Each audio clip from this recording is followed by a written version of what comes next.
the funny thing about doing lists like this? When you do it as honestly as possible and analyze your choices, you rarely get what you would expect. When I started this list, this episode was originally like number 4, but through a combination of reevaluation and watching some new episodes for the first time, it got knocked back by some stiff competition. So let's talk about boat smarts. First of all, let's knock out the elephant in the room. Some may be tempted to call this a ripoff of the Krusty Krab training video. I don't agree. This is more of a certain style, similar to Family Guy's Road 2 series.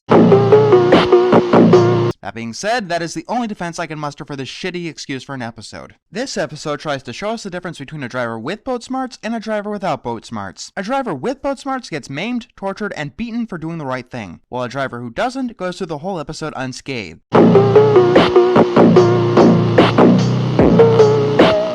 Now, in a pre-movie episode, Squidward would have gotten torment because he would be too arrogant to think he needs to follow proper safety procedures. In these modern episodes, he suffers torment because he's Squidward, and for no other reason whatsoever.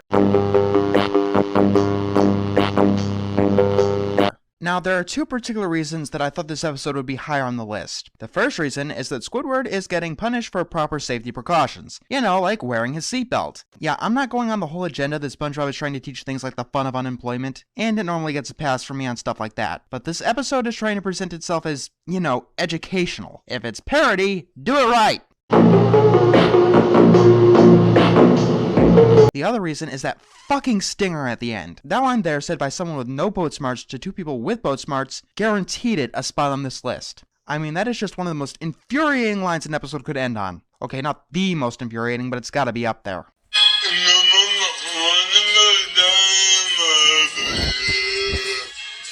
Alright, let's get this out of the way. Yeah, that one moment single-handedly brought this episode into infamy, and it places on most people's worst list even higher than the Splinter, which I really personally don't understand. I guess you could make the case that the toenail scene is more relatable than the Splinter, and the Splinter is technically cartoonish and over the top, but I'd rather have like 10 seconds than an entire episode based around pain grows out of misery. What's surprising to me is that Jean Charmot's, you know, this fucker, had absolutely nothing to do with this episode. It looks like more than one person on the writing staff has got some serious gore fascination going on here. You know, I pretty much already talked about his gore as much as I could in that review, and I keep calling House Fancy the reverse The Splinter. The Splinter is an episode that's loaded with gross out and shoehorns in some Squidward torture porn. House Fancy is an episode loaded with Squidward torture porn that's got gross out shoehorned in. They do have one thing in common though. If you don't care about gross out, both of these episodes are fucking boring.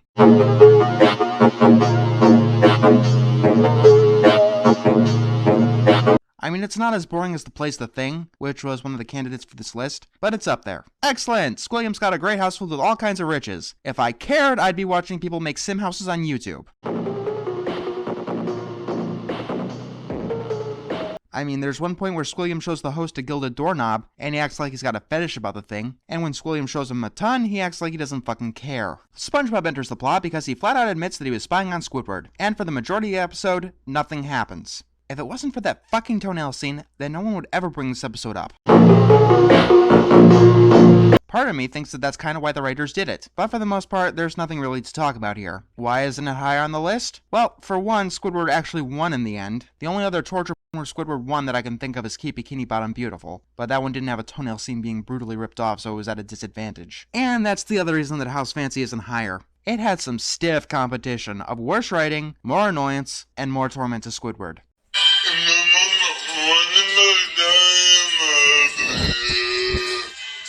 Do you want to know exactly where SpongeBob went wrong? Like, the exact day? May 20th, 2005. The day that Good Neighbors aired. A plot revolving around Patrick and SpongeBob annoying Squidward wasn't anything new, but at the time, this was the worst possible way they could have done it. Issue number 1. Squidward wasn't being an ass or arrogant or anything at the beginning of the episode. He was just trying to enjoy his Sunday, the only day of the week he had off. Which is weird because the whole earlier episode revolved around Squidward lamenting the fact that he didn't get Sundays off. Yeah, even as a kid, I noticed problems about this episode. The episode goes on and on with Patrick and SpongeBob annoying Squidward and eating up his sundae. The biggest problem with this episode is how incredibly stupid they are. They only finally realize that they made some kind of whoopsie when Squidward yells at them and finally manages to break through their thick skulls. You guys might want to savor this because as far as I can tell, this was the last time that anyone ever managed to break through their stupidity.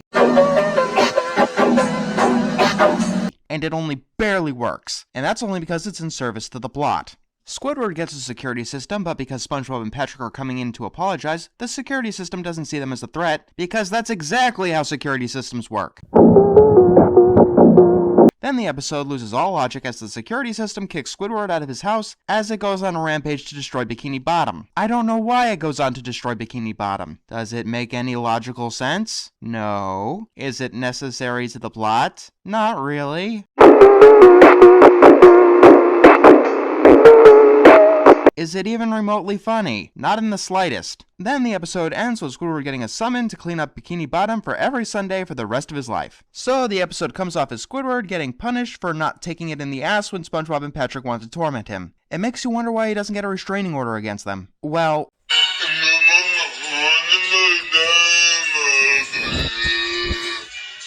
you ever wonder why Squidward doesn't take legal actions against SpongeBob? Well, he did. Once. In a terrible, terrible episode. My last three choices were all interchangeably bad, and I could have put them in any order. So now we're getting into the episodes that enrage me. In fact, I'm really surprised that this particular episode doesn't get more hate.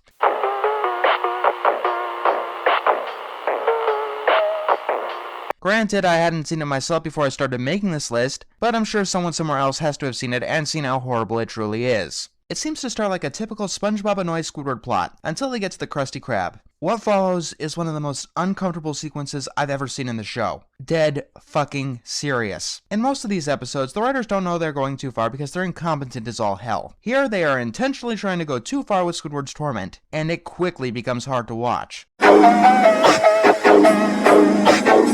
In fact, it seems like they stuffed everything wrong with modern SpongeBob into a 1 minute long window. Squidward torture, SpongeBob making things worse through stupidity, and Mr. Krabs caring about money more than life.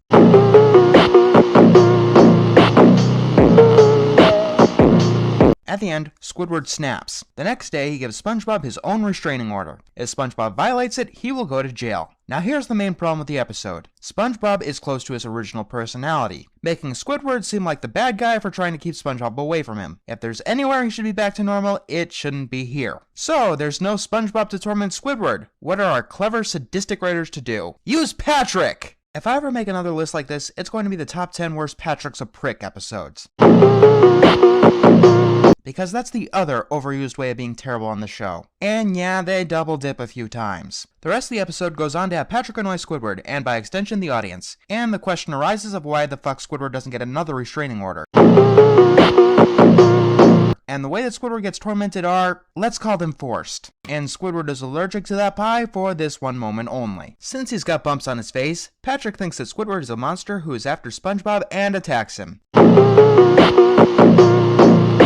SpongeBob violates his restraining order to break them up. Then Squidward replaces SpongeBob's name on the restraining order with Patrick's. Patrick starts laughing hysterically, and the episode just stops. Yeah, that's how it ends. It's never mentioned if Patrick was under a restraining order in any other episode.